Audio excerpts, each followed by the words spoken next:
for now, prompting is king. How you communicate with these tools is hands down one of the most fundamental skills when it comes to AI. And if you don't know how to communicate with these tools, then you will forever be saying that these tools are not good. Taking a step back, what you just said is what a lot of people are doing right now, how they're using these tools, that they're just giving it vague information and then coming online and saying these tools are not good. And they're giving up on it, not realizing that their next $1 million idea or their next $1 million cash flow in their business is going to be able to come from these tools. So the biggest thing is I look at when you have the ability to double down on what is the result that you're looking for and starting there and then working backwards, the tool will give you everything you need as long as it has the information that you've given it.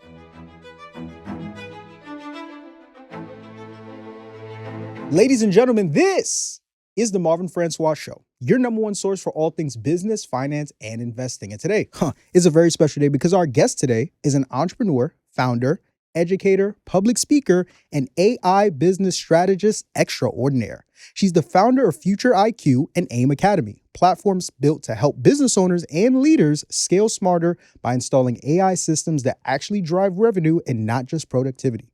From being featured in Forbes magazine to educating and reaching hundreds of thousands of entrepreneurs globally, she is competing in one of the most digital environments imaginable and doing it all by teaching AI through systems, strategy, and monetization needed to help you win. And whether she's showing business owners how to build AI cash flow systems or teaching entrepreneurs how to stop being bottlenecked by cloning themselves with automation, her mission remains the same: to help entrepreneurs stop consuming AI content and start owning AI systems that generate real income, real leverage, and real control. And today, she's here to do more of the same. Ladies and gentlemen, from Toronto, Canada, I'm here with the one, the only, Miss Edwina McKinnon. How are you, family? Hey, thanks so much for having me. That was really good. I appreciate it. I've never seen somebody with the double wave. I will take it. How are you? Welcome to New York. Yes. Very excited to have you on the show. I have been watching. I think we got connected, funny enough, around at like an event at like Invest Fest or something along those lines. And yes. I started doing my research into it. I said, this woman is absolutely incredible. I need to move mountains to get her on here. Had to jump through some hoops and ladders, but we are finally here, and I'm excited for the people to learn a lot about you. Awesome. Me too. I'm excited. Thank you for having me. Most definitely. So I know, of course, I am familiar with you, but there may be some individuals, unfortunately, who aren't. So for those who are unfamiliar, let's get them familiar. Who exactly is Miss Edwina McKinnon? One word: trailblazer. I love it. Yeah, that's exactly. So if this is the first time you're hearing my voice, very much known as a trailblazer. And I'll take you guys kind of back in history a little bit. Okay. So started my first business at the age of 9 years old called Razzle Dazzle.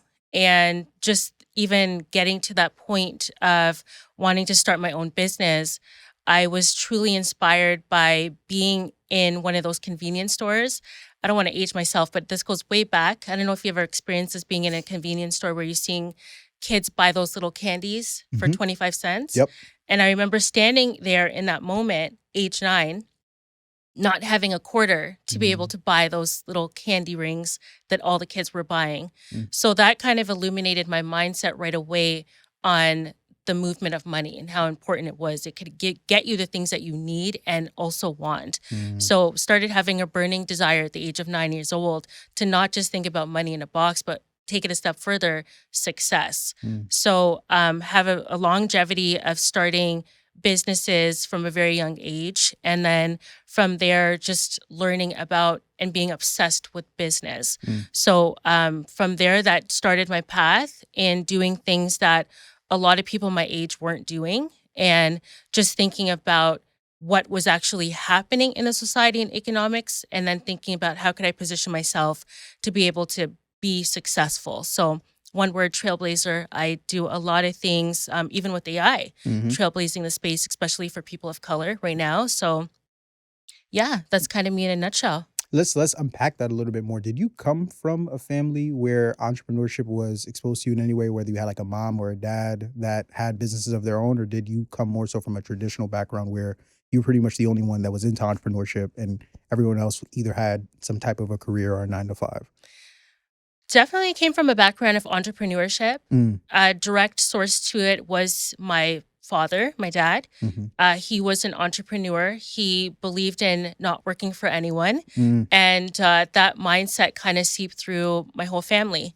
I have uncles, aunties that are also entrepreneurs. So it just kind of naturally made sense. When I was younger, just seeing how the dynamics in my household worked, my father would go out to, which he was a salesman naturally. Mm-hmm. So he would go out and sell literally anything and everything. Mm-hmm. And that kind of taught me the control of not having to work for someone. Mm. And getting validation through a title. So yeah, no, I was exposed to it very young. And then throughout my whole journey, I always questioned employment and ownership. So Mm. just being able to have that mindset from a very young age, I always knew that I was not meant to work for anyone, to be honest. That's just in my bloodline. Mm. I was designed and destined for entrepreneurship and ownership. Mm. And I think that was the big thing. I went through different jobs, and my position was really different when I went through working for billion-dollar companies. I positioned myself to get a salary, yes, but I looked at it as a way to gain knowledge. Yeah. So while others were like, no, I want to get up the corporate ladder, I want to do this, I want to grow with the company, my mindset was like, no, you guys could be my first investors. Yeah. So when I worked for the company, I was asking lots of questions like, why are you making this decision? Why are you doing that? Why do you have 12 teams across globally, right? What's the biggest impact in the business? And from then, I learned a lot about sales Mm. and the bloodline of all businesses, which is sales and money, profits, revenue. So started very young with having people around me be able to show me how important ownership was and owning your own business, controlling your own narrative. And that's kind of what set everything up for me. That's actually very unique for me to hear, because I think for me, normally when I sit down with entrepreneurs like yourself, I'm used to hearing most entrepreneurs almost like be the black sheep of their family, where they come from households where they are like the only ones that had a passion for just hustle or just being their own boss, and everyone else had a traditional path. They kind of got to a point of friction where they're like, I can't do the traditional path, I have to go elsewhere. But to your point, entrepreneurship is in your blood. It was something that you were exposed to from very young. You know, your father was involved in it. And I think what's great about that, you even talk about how even with your first, you getting into the working in professional spaces, you didn't view it as a deterrent, but rather as a stepping stone to say, okay, I'm going to learn your systems, I'm going to learn your processes, and I'm going to use that to kind of propel me to what I know I really want to do, which is business. Talk a little bit more about that, how your kind of first venture into the professional space helped to launch you into, further into your journey as an entrepreneur. Yeah, I was making a lot of mistakes. I think that's what you're supposed to do, though. I was making a lot of mistakes on my own. And that's when I had this, illumination. And I still actually do believe that it's important that entrepreneurs actually start working for other companies. Mm. I understood that companies, what I saw is that longevity. They were in business for 20, 30, 40, 50, 60 years. Mm-hmm. And my thing is, why wasn't I I started and stopped so many businesses, and I was like, why can't I experience longevity? Mm-hmm. So what I ended up doing in college, I actually ended up taking up a really high level opportunity. But I went in with the mindset is that I want to learn why you guys are still in business. So when I went and I took up all these different positions, it was with that mindset. Mm. So that actually propelled me 100% because I understood how businesses ran, why things were done, why there was these roles, managers, customer service supports, operations, admin. Mm-hmm. And I became obsessed with wanting to learn from those above me. Mm. So I seeked out mentors very early when I worked for these companies. Meanwhile, in their mind, they're like, yeah, Edwina's like, she really wants to get up that corporate ladder and she really wants to be a manager. But in my mind, I'm like, no, I actually want to know what makes you so successful. Mm-hmm. And then I became a force to be reckoned with because I was learning from literally every opportunity available. So if you had customer service support in the company, I'm sitting with the managers at lunchtime asking them, how's things going? Tell me what decisions you're making. Why are you making those decisions? So it propelled me to allow me to, number one, yes, I was failing when I was starting and stopping these businesses. But then when I jumped into actually working and having a job, I took that as investing in myself. And take it a step further, a lot of these companies, and I don't know if people know this, but they give you money towards certifications. So every year, a company will give you about 10,000, sometimes 15,000, or they'll cover your opportunity to go get certified in different things. So every year, I would leverage the educational spending cap from these companies to put myself through different certifications, right? And I would pose it in a way where I'm like, no, I need the certification so I can be a better employee. But my mindset was like, no, I need the certification so I can go run it up in my own company. Right. Because I knew that there was what the results looked like. I knew what the goal was. And the goal was to be a multi-millionaire and be able to have ownership. So I leveraged a lot of that to propel a lot of the successes that I've had. And throughout that, one of the things that kept coming up was profits, revenue, cash flow. And I became obsessed with those three things. And every business that I had since then, if it wasn't providing cash flow, revenue, or any sort of profits and eating up a lot of time, I looked at it as distraction. And a lot of that mindset and teaching came because my mentors were running billion-dollar entities, and I was leveraging them at lunch break, asking them all these questions. Instead of sitting there and just staring out the window, I would actually go eat lunch with those individuals so I can be able to run up the bag behind the scenes. So yeah, no, that's exactly what propelled me to be successful and then start having successful businesses from there. So how do you now, because I want to connect the dots. How do you now go from being in that setting to now venturing into the artificial intelligence space? Trailblazer. So you had asked me in the beginning, who is Edwina? I'm a trailblazer, meaning that I love to get into things early. I am a visionary. So I always see where things are going. As soon as I heard about AI and I started using it, because AI has been around for a while, the public got an interface to that. And that interface was ChatGPT. Yeah. And I'll never forget the day where I started using it, and then I started researching it and understanding that these large corporations actually had access to AI for a very long time. So I started thinking, how does this look for the next 5, 10, 15, 20 years? I said that this is a renaissance that's taking place. And that's what shifted me into AI is, number one, when I started kind of dabbling with it and getting into more of the tech spaces, there was a missing demographic that were in these rooms when I would enter. A lot of the times I'd be the only Black woman or the only woman in these spaces. And I said, this is not right. So I started building what I call a table that invites people of color and women, especially, to be able to get into the space. So that's why I pivoted completely everything to AI. So I actually dedicated the next 2 decades of my life to AI. Yeah.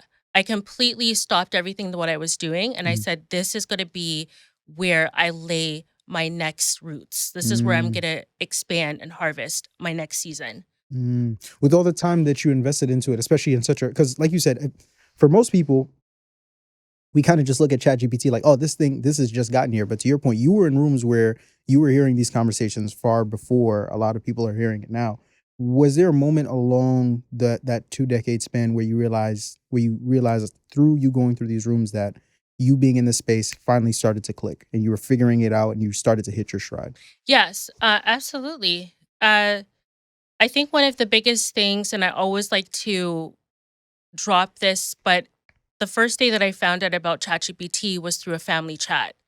My family is very much, we're a different breed. So we're always pouring into each other. We're using our family chat as a way to level up our skill sets, as a way to let people know, hey, this is what's going on. This is what you should do.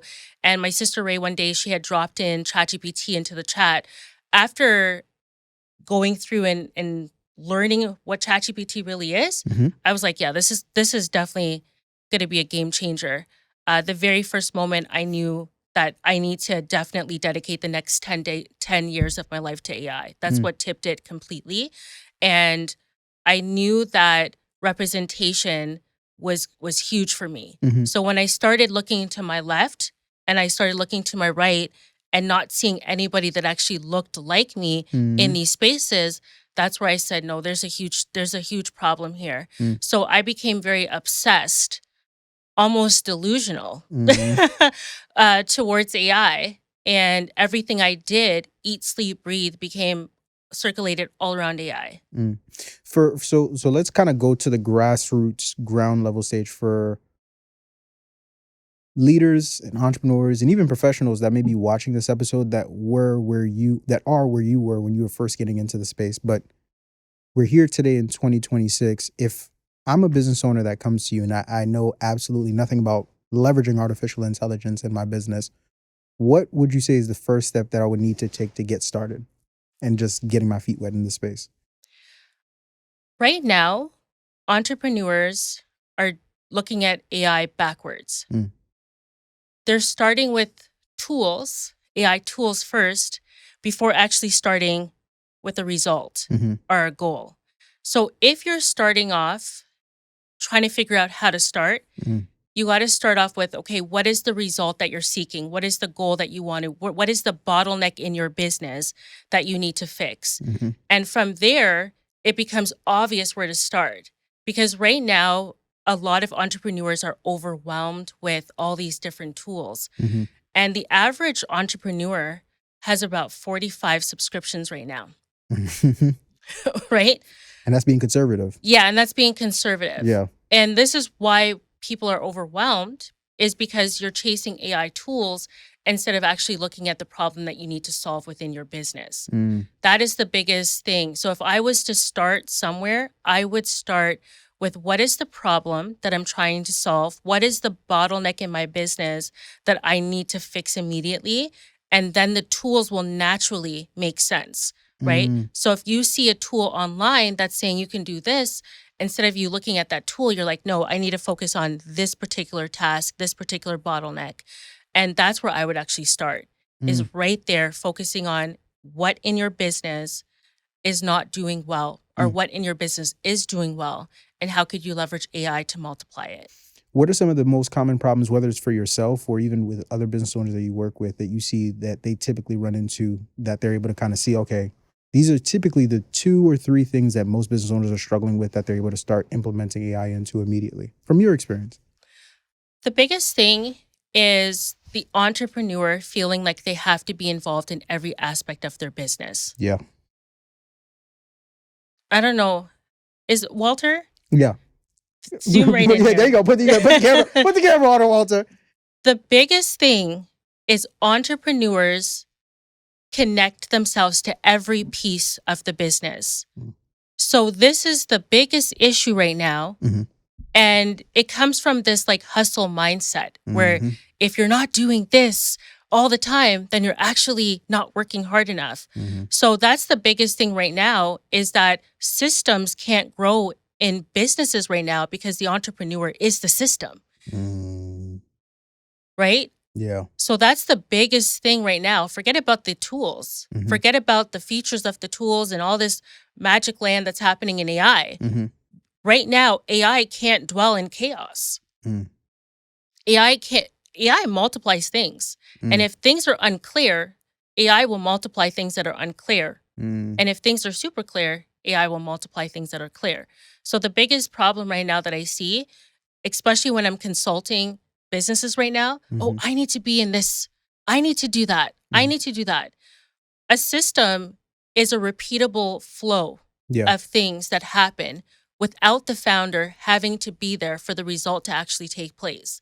And if the founder is in every step moving it forward, then there is no systems within the business. And you had asked me something when I was working at different organizations. One of the biggest things that I learned is systems. That's how companies could be here today and still here in 30 years because they have systems. Most entrepreneurs are failing right now and struggling is because they are the system. They are the automation. They are the tech flow in their business. So that's one of the biggest things. And then also not focusing on sales. That's a big thing. If there's no money coming into the business, there is no business, right? And then also, if there's no systems, there's no revenue, there's no profits, meaning you're going to be in a rat race. And that's why most businesses get stuck in startup mode for 5 years because they're doing everything and anything and wearing all the hats. AI has leveled the playing fields for businesses now. So what large tech corporations had access to, we have access to now. Yeah. So it's almost like really and truly AI is actually exposing things now within the business of what should and should not be there. So the two biggest constraints right now for most business owners is around the time, or the entrepreneurs, not only they don't have a system, but they've bottlenecked themselves to where they are essentially the system, but then also sales. Was that something that you've dealt with personally in your early stages of being in business? And if so, what were the actionable steps that you took to kind of remove that constraint that other people are able to learn from? Absolutely. I think one of the biggest things is when I had a business and I went on vacation, and when I came back, there was no business. When I'm on vacation, there's no business. Okay. I learned that very quick. Right. I'm like, wait a second, what's going on here? If I'm not actually here, the business is actually not moving. Right. Did I learn that from my personal experience? Absolutely. I was wearing all these hats. I was lead generation. I was the brand, the face of the brand. I was dealing with the sales nurturing, customer support, operations, literally everything in the business I was. So within my personal experience and my personal journey, I was realizing that I was the bottleneck. And then when I fell upon AI, I started learning that you can actually create a whole AI cash flow system within your business that really focuses on revenue generating systems. So when you step away and you decide to go on vacation to Bora Bora, you can actually go away and come back. So when we look at one of the biggest bottlenecks, I always think about lead generation. When the client actually comes through the door, either through a website, through a landing page, through a DM, through a random connection or referral. A lot of the times the entrepreneur is meeting that lead right there. Yeah. And it's actually not going through any sort of an AI cash flow system or any sort of a system at all. It's the founder that's hand holding them throughout the whole process. So that was the biggest thing that I noticed, is that there needs to be a repeatable step-by-step process that gets a lead from where they are to getting them to the decision maker at a certain point, not from the beginning stages. Let's break that down a bit more. One of the things you talked about earlier, you talked about through your experience, and even we both know this, that sales is the lifeblood of what allows a business to run. So we talked about sales and we talked about the time constraint. I know your primary specialty is around monetizing AI. Where do you see the biggest opportunity for cash flow, increasing cash flow for entrepreneurs right now through leveraging artificial intelligence and systems? I think the biggest monetization is actually analyzing within your business what is actually working, and then getting AI in there to multiply it. That is the biggest thing. So whatever your top selling product or service is, it's analyzing where is the frictions with buying that particular product or service, and then getting AI in there to be able to either automate or even create the whole system itself to allow you to be able to remove yourself out of the friction. So a lot of people won't start there. And I feel like that is the biggest opportunity right now, is starting where you actually are making the most amount of revenue and money. And wherever there's a friction or a bottleneck, you're then getting AI in the actual weeds of the business. So instead of looking at AI as a separate tool, you're now integrating it as even an employee to be able to actually do that particular task to remove the friction.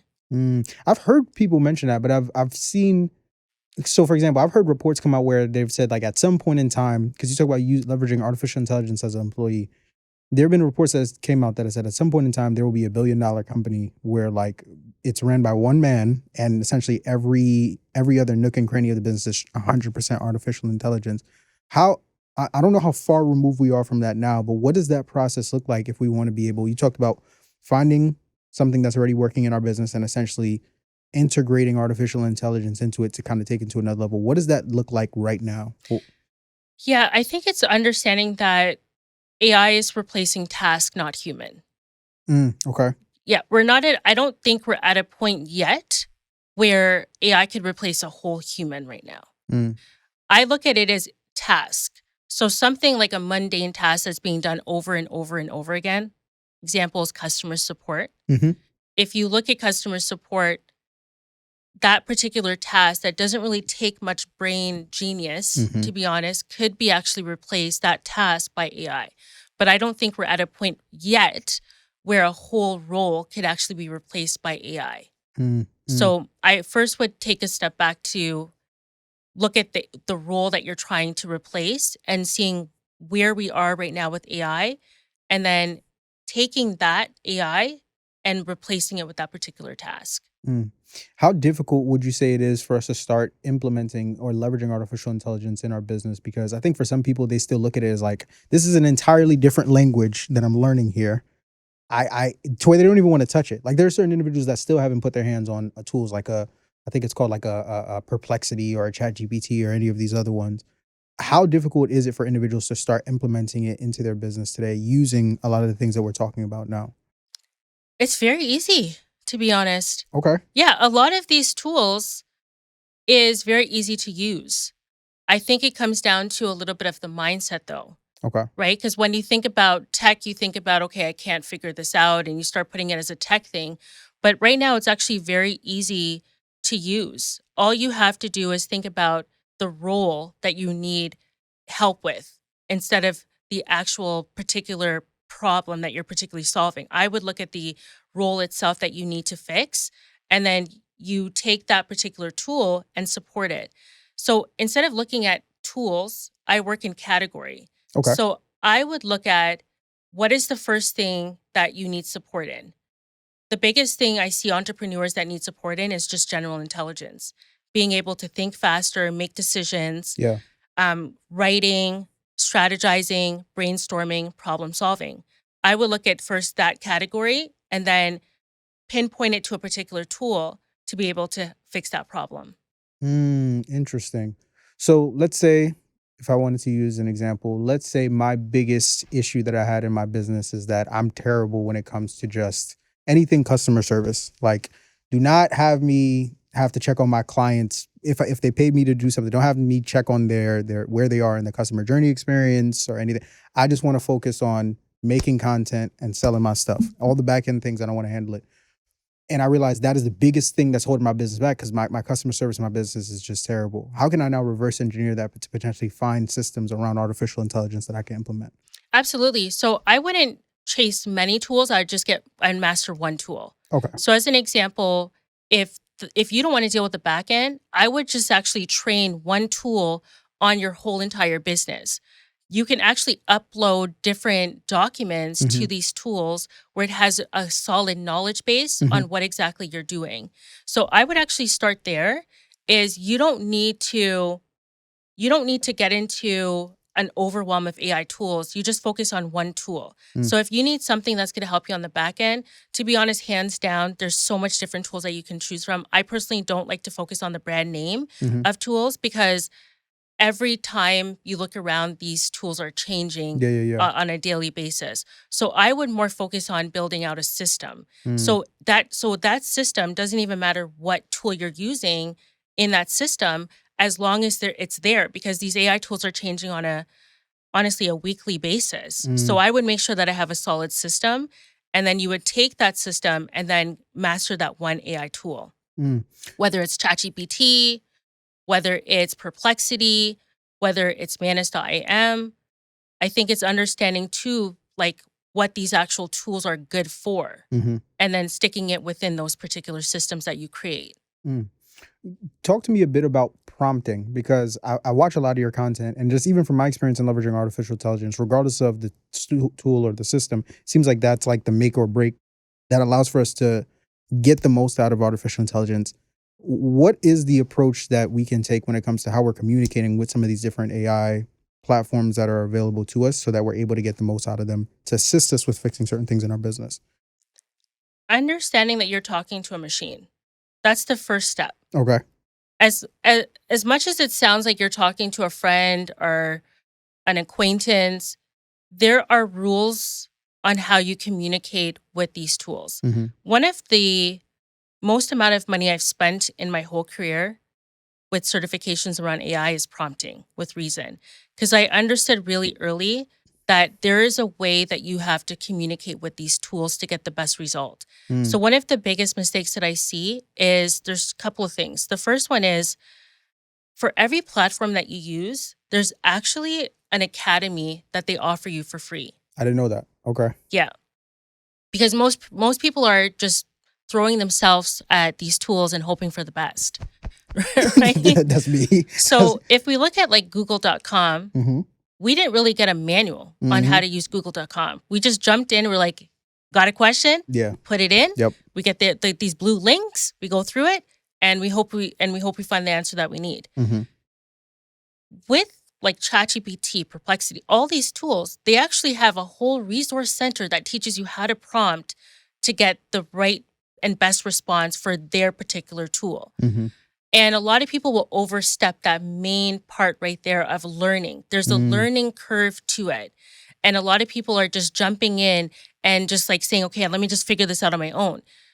You can't figure it out on your own. That's why, like, as an example, OpenAI, which is the founders of ChatGPT, they have a whole an academy for free. Didn't know this. That tells you exactly how to prompt to get the best. They even have it broken down now into category and industry. Mm-hmm. So that's step number one. Mm-hmm. Step number two is the prompts are so vague. You're going in and you're saying, write me this, do that, handle this, write me a caption for Instagram.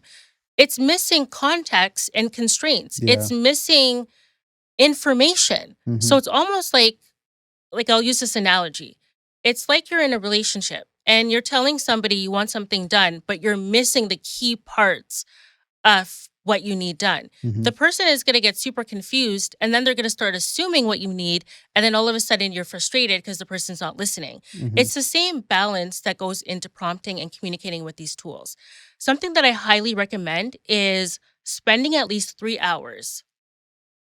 3 hours with whatever tool of choice you choose, and actually doing voice dictation and doing a brain dump of everything that you're trying to achieve, your business, your content. If you're trying to be a millionaire, telling it everything that you've been up to. Because the more that it knows about you is the more that it can actually support you with the prompts that you're putting in. So the very first step is and I'll just go through that, is education. Do not skip the learning curve that takes place on these tools. And then number two is spending time with the tools so it can actually support you with the actual output of what it gives you. And understanding too that you're not going to get the best result by just giving it one simple task or question up front. It needs to be a conversation, ongoing. So whatever that result that you're looking for, you're not going to get it in the first result. You're going to have to keep going in and prompting it a little bit more to refining it. So that's hands down. You will be more successful than 99% of the people right now when you add more context into what you're trying to do. Yeah, even for myself, I know it's a machine, but I personally speak to ChatGPT literally or not even Chat, just really any AI. Like I'm speaking to an assistant of mine, and I'll literally give it the entire backstory of whatever problem I'm trying to solve. And then I'm like, all right, now that you have this context, this is the problem, this is the solution, this is what I'm thinking about doing. And then I'll kind of have a back and forth conversation with it. And then from there, I'll extract whatever it is I use, versus I'll see individuals, to your point, that have a problem that they're looking to solve and just like, hey, help me write an essay. I don't know the subject matter of the essay. I don't know who the essay is for, how long you want it to be, what you're trying to accomplish.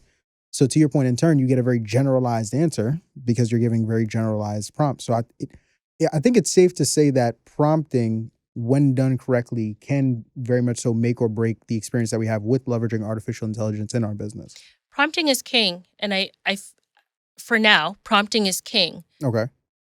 How you communicate with these tools is hands down one of the most fundamental skills when it comes to AI. And if you don't know how to communicate with these tools, then you will forever be saying that these tools are not good. And taking a step back, what you just said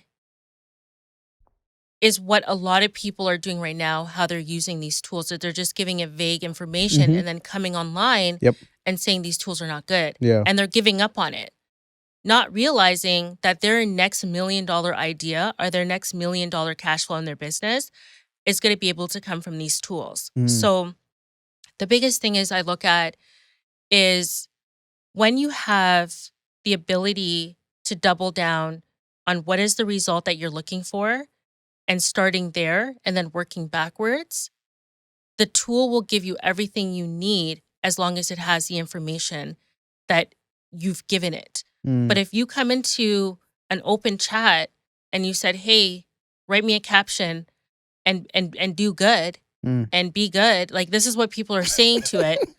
It's like, what are you expecting? Yeah. You know, and then you're coming and, you know, putting down these AI models that are actually, that have even higher PhD knowledge than the average person right now. So like, I always say, you got to start with prompting. And I spend a lot of my time learning prompting because that is what, like, even my whole social media, I put up a lot of prompts to help people move forward. And people are like, oh my gosh, this is an amazing prompt. Yeah, because you got to spend time with crafting different ways of communicating with these tools for a better result. But you, as an entrepreneur, if you don't double down on how to communicate with these tools, then you will forever be lost with how to use these tools. Speaking of communicating with these tools and prompting, I've actually seen you create content where you talked about leveraging artificial intelligence to make it seem as if you're speaking with industry leaders like Alex Hormozi or even a Grant Cardone. Is it actually possible for us to turn AI almost into like a mentor for us in our business, to where we can leverage the expertise of people we may not have direct access to, but almost make it seem as though we have access to them through these tools? Is that a real thing? Absolutely. I do that all the time. Alex Hormozi is my coach. How break that down for me? Yeah. So the way that AI works right now is you can upload a lot of data to these tools. And the data that you give it, it can synthesize around the information that you've provided to it. So walking step by step is, if we take Alex Hormozi or even Myron Golden, because these two I've already created coaches right now for. They have so much content online.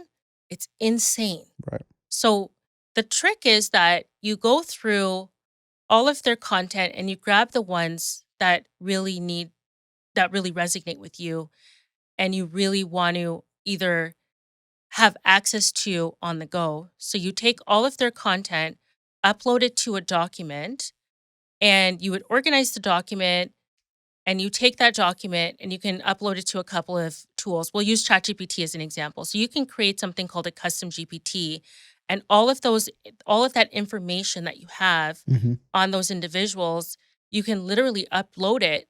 And anytime you have a particular question, so Alex Hormozi is really good at offers. All of my offers that I have right now, I've always stress tested with Alex Hormozi. The AI bot. Yeah, exactly. Okay. Because he's really good at offers. So I've taken his whole book on offers, uploaded it to an AI tool, and then allows AI to synthesize the information. So when I have a question about my offer, it's pulling from the information from Alex Hormozi. The difference here is that if I didn't do that, it would just give you general responses. Right. And sometimes ChatGPT sounds so smart, Mhm. but it does a lot of hallucinating, meaning it's making things up. Mm. So I like to upload resources and information on particular individuals Mhm. to allow me to be able to make better decisions. So Mm. whatever the result is, I'll usually connect it to who's the best out in the space right now Mm. that I can actually get information from. And Alex Hormozi was like the first one that I did that. And you can literally create a council of people around you virtually through AI to be able to support you on all of your business decisions. Mhm. So that is something that you can do hands down for sure. And that is something that I do absolutely right now. I never make a decision based off of gut feeling. Mm. Mm. And I know like 2016, 2020, it coming from that background, like, oh, I have this like feeling, this gut feeling. This Right. is what I should do. Or we have this like this mindset where like, yeah, let's just do this because you have a burning desire to do it. Yeah. But in 2026, I don't make a decision unless I go through my counsel. And that Mm. could be Myron Golden, that can be Alex Hormozi, that can be Oprah Winfrey, Mhm. that can be TD Jakes, Mhm. depending on the actual goal I'm trying to accomplish. Mhm. I will never make a decision in 2026 without these guys' support in what I'm actually doing. So the biggest thing is that you can turn anything online and be able to project it in a way where it could support every decision that you're making. Mm. So the answer to that is absolutely. Beautiful, beautiful. Another thing I've also seen with artificial intelligence, I think is interesting, and I think I've even seen glimpses of it on your pages. Um, you talked about, sales being the bloodline of a business. What goes hand in hand with that, of course, is marketing. Marketing is connected to creating content. So I've seen people, even yourself, that have leveraged artificial intelligence around strategies to create content, which I think is the biggest thing, another big thing that most business owners struggle with, right? Most people don't like getting in front of the camera. Most people feel like when they do get in front of the camera, they don't know what to say. But now there are systems and tools that are out there and platforms that are out there that simplify the entire process. Even I've even seen, and I think I've seen this on your page too, individuals that have leveraged artificial intelligence to where it's like it's them on screen, but it's not really them on screen. It's almost like a AI version of the person, to where it's like even if you're not comfortable being on camera, there are ways to leverage artificial intelligence too. What are some of the strategies that either you've personally implemented or seen around using AI when it comes to creating content and marketing for our businesses? Absolutely. There's so much opportunities available right now. There's nothing, I will say though, there's nothing like face led brands. Mm. So, those that are face led brands, you can leverage AI to support you with scripts.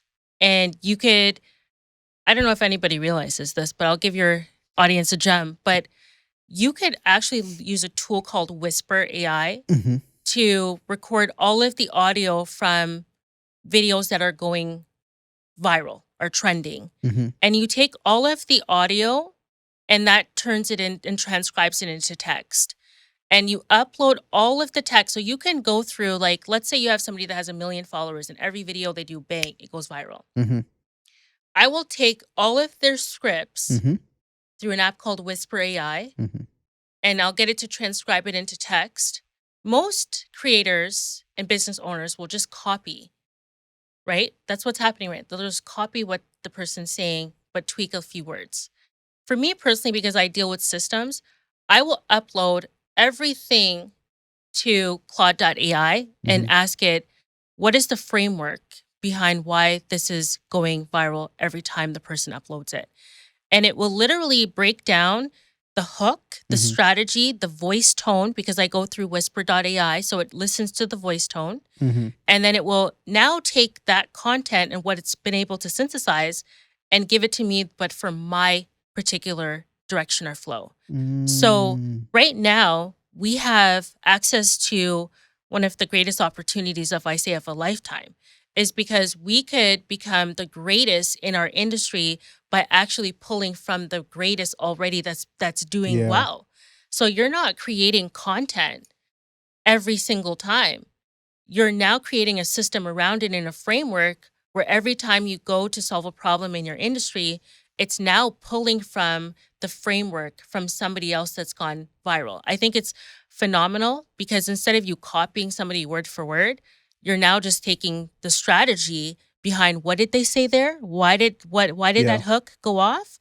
If you can find, because I'll go back to my previous comment, is that I don't like to deal with tools so much. I like to deal with systems. Yeah. So if we were to look at it, we touched on general intelligence, having a tool or something that can support you with writing, brainstorming, and strategizing.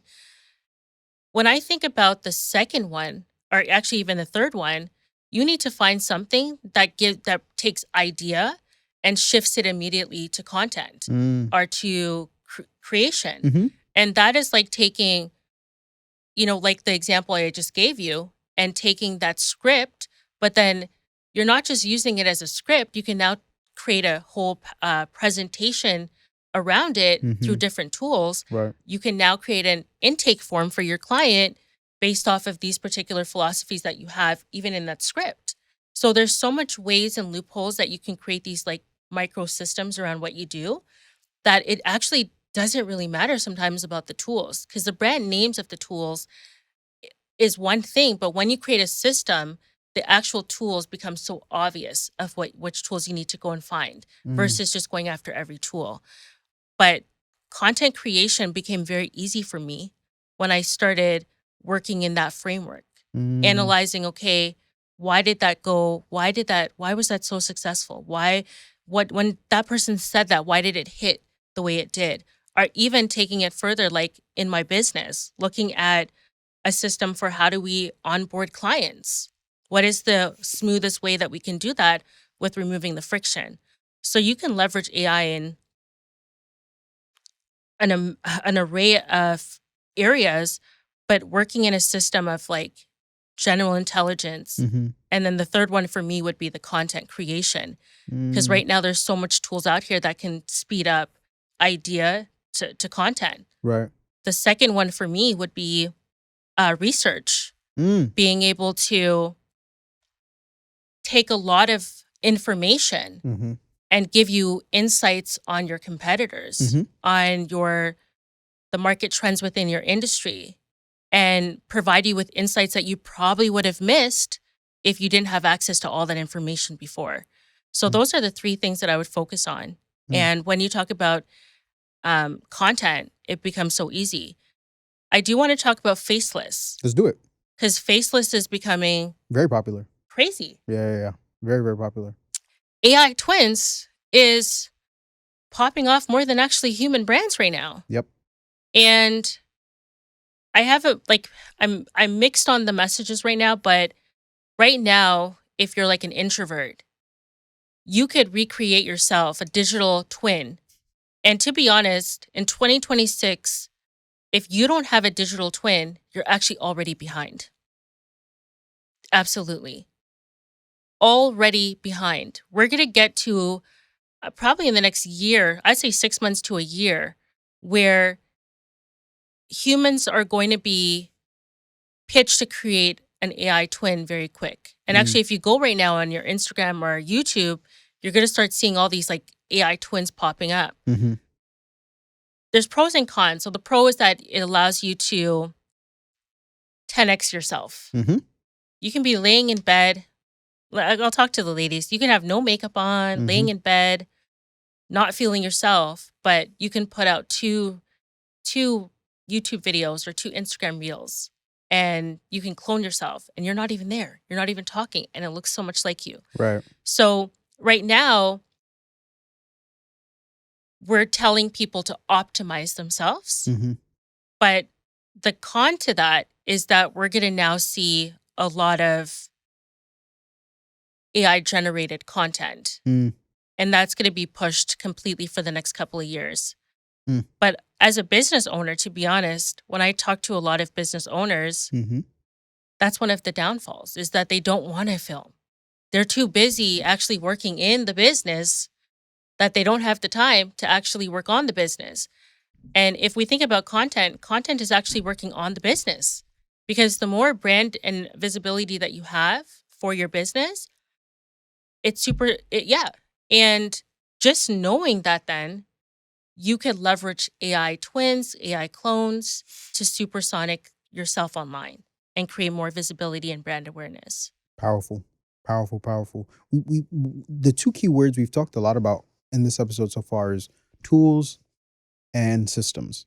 But I want to talk about another word that I hear float around a lot in the artificial intelligence space. Agents. I've heard about this. I feel like I'm still learning about it and trying to understand it. It almost, from what I understand it to be, it's almost like a mini employee that you can have in a way, depending on whatever tasks you give to it. But from your experience, what exactly is an AI agent and how does it work within our business? An AI agent is very different, and I'll compare the two. So let's say you go, I'll give this analogy. You know those vending boxes? I forgot what they're called, but you put money in. A vending machine? Vending machine. Thank you. you What was you it? basically Vending you box. basically said the name of it just Yeah. to replace box with vending machine. Vending machine. You know when you go to a vending machine, you put the dollar in Yeah. and you press the number, it Yep. gives you exactly what you need out. That's like a chatbot. Okay. The AI agent is you can actually put the dollar in and tell it to customize the information behind the scenes, tell it exactly what you want. And instead of you just getting that chocolate bar, you can actually get whatever you want. You can get an ice cream. So you can really just customize it to what exactly you want. Right. That's really what an AI agent is. It can actually fulfill the task from beginning all the way to end. So if you say, here's an example. If you say you want to get 30% conversion on an Instagram reel or a YouTube video, the AI agent, which is going to be like, you'd have to customize it, obviously, but let's say it's designed and it's really good at creating content. From end to end, it will start it and finish it and give you the script, tell you where to post, tell you when to post, and go and do the research to make sure that everything flows nicely.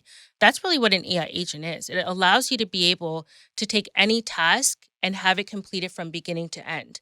Where does that fit for business? Because I think that's what you're asking. Yeah. Is that right now, if you think about a repetitive task that doesn't really need human genius, meaning if a lead comes through the door, because if we talk about like lead generation, let's say you have a lead that comes through your website. Right now, there are companies that have their employees that are meeting these leads right when they come at the website. But you can actually have an AI agent that's trained on all of your business information that can ask it questions, and literally be able to score that lead and let you know if it's worth your time or not.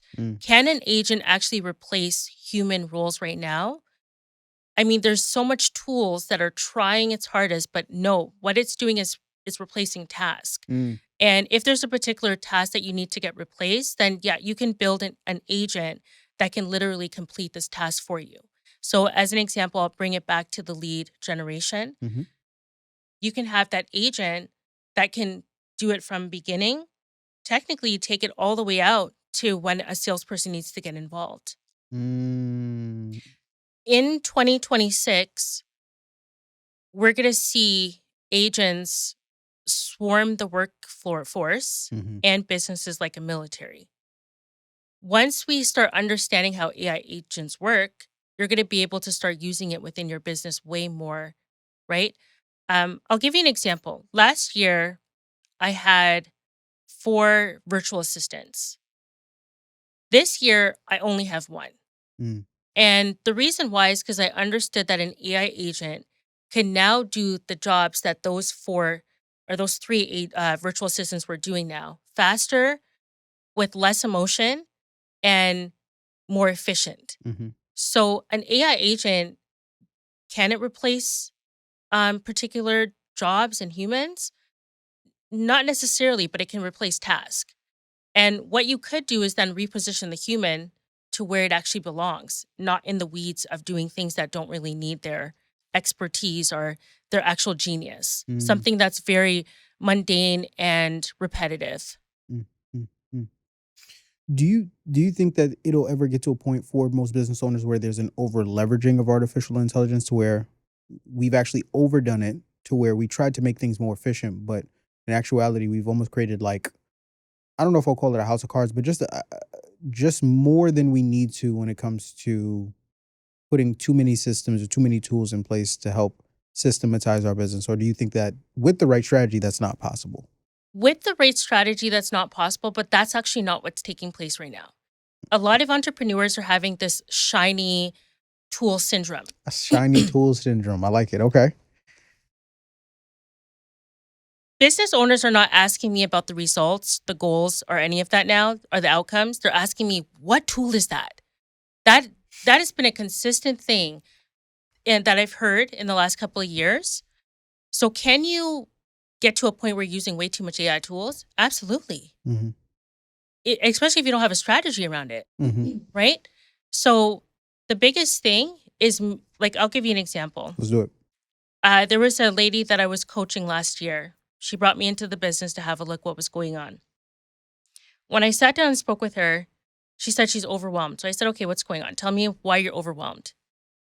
She had about like 100 AI tools, some overlapping each other on particular tasks. So when we talk about, can you have too much AI tools working in the business? Absolutely. Because right now, there's so much AI tools out there that everyone is signing up for all these tools, hoping that it's going to fix chaos. Yeah. But AI tools will not fix chaos in a business.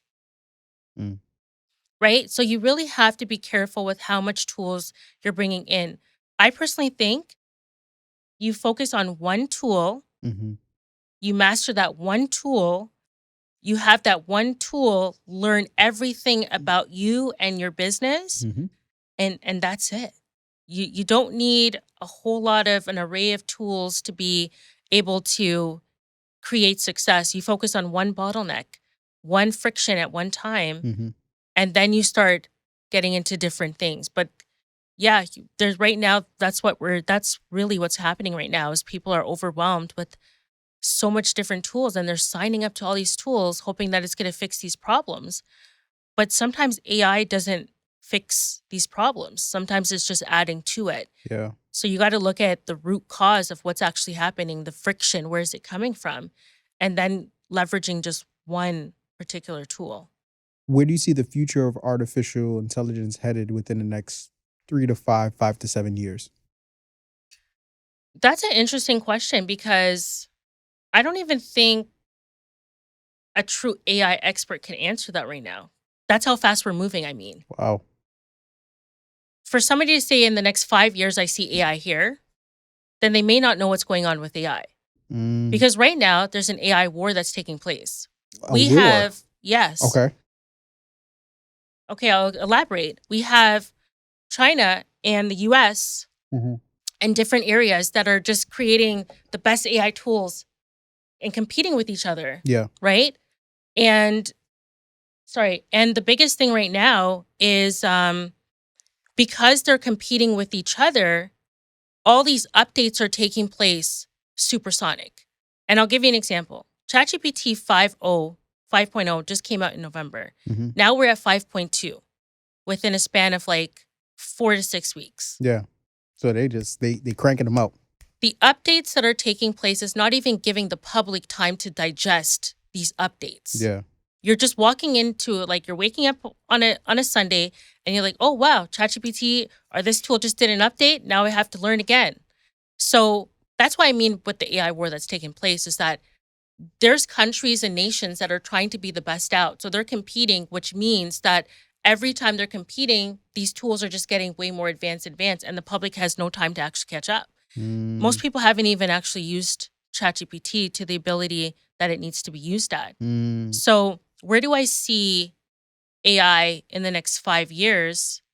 It's really hard for me to predict, but I feel like if we actually see what's happening right now online, we're going to get to a point where AI will start actually being able to do things without us actually telling it to do it. And I think that's definitely the direction that we're heading in, is we're going to get to a point like right now, in order for an AI tool to do something, we have to tell it through a prompt. Yep.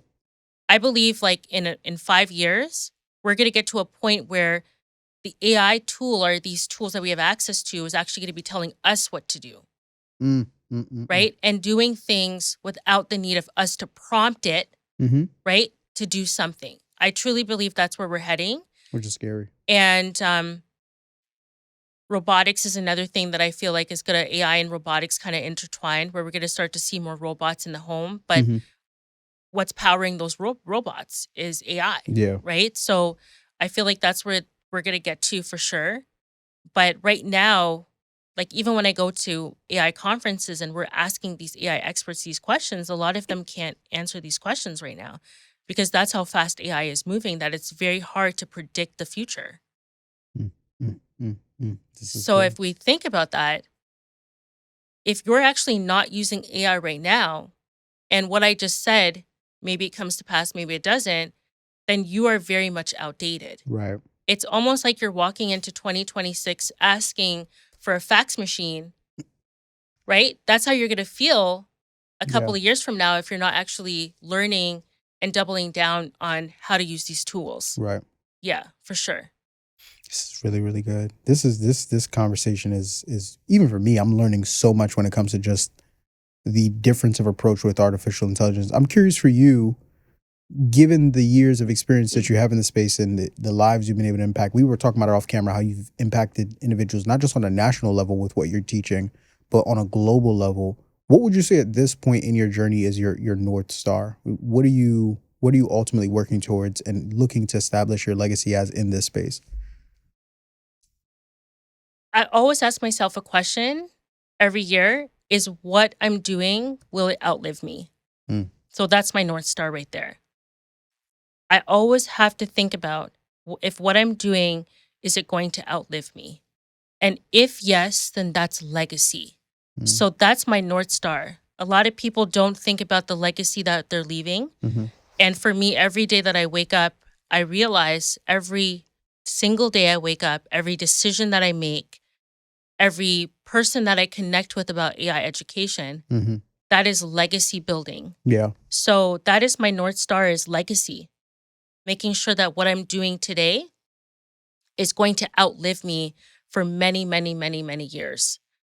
Being able to, and I always laugh about this with my siblings, but 40 years having my family have a picture of me on the wall and being like, yeah, that's Edwina McKinnon. She's the one that shifted and created generational wealth. So that's my North Star right there, is leaving legacy where my grandchildren, their kids could be able to really be able to be honored by the legacy that I'm leaving here behind. This has probably been one of my favorite conversations. Not even probably, definitely one of my favorite conversations when it comes to artificial intelligence. I have to go back and do some homework. I'm definitely gonna have to go back and do some homework when it comes, because I've now learned through this conversation there's still so much more layers to this. And I appreciate you for not only unveiling that to me, but of course to the audience as well. I know we have to close, but before we get you out of here, my final question for you. You talked a lot about legacy and what you've built and what you're continuing to build. So I ask you this. Let's say, for where you sit right now, if Edwina, 10 years into the future, dropped in and sat across from you, and you were able to ask her one question, and she could only give you one answer in one sentence, and then after that, that's it. She vanishes. She goes back to the future. What would you ask her, and what do you think her response would be? Intertwined with what I just said is what you've done and what you've built, will it outlive you? That is the only question that makes sense. So sitting with me 10 years from now is definitely asking me that question, because that will connect the dots to everything that I would have done in the last 10 years. So it's sitting with that question, is making sure like everything that you've done up until this point, will it outlive you? Because I focus on legacy building. Absolutely. Edwina, thank you so much for coming on the show. I appreciate this incredible conversation. I know we have to get you out of here, but before we do, your camera right, where is it? There you go, right there. Let the people know where they can find you, what you have going on, and most importantly, how they can get connected with you. Absolutely. Connect with me on Instagram. You guys will share my hashtags. Of course. And my handle. Yeah. And you can find me floating wherever AI is. There you go. Okay. So if you're trying to level up with your AI education, if you don't know where to start, if you're a business owner that needs to create AI cash flow systems. If you're not making money in your business, you can find me anywhere online that's talking about AI. You can also catch me at my AI summit that we're hosting it once a month. So I invite you to take part and be a part of creating AI cash flow. Let's go. I appreciate you so much, but also for everyone who's watching at home, I appreciate each and every single one of you guys. And if you haven't already, what are you doing? Take a second, take a minute, take an hour out of your day right here, right now to go ahead, show this episode some love. Make sure you get connected with any and all things AI through Edwina and everything that she's building. And I appreciate you guys immensely. And as always, ladies and gentlemen, my name is Marvin Francois. That is the always incredible Miss Edwina McKinnon. You guys have been good. We've been great. This has been awesome. Thank you all. God bless. And until next time, peace.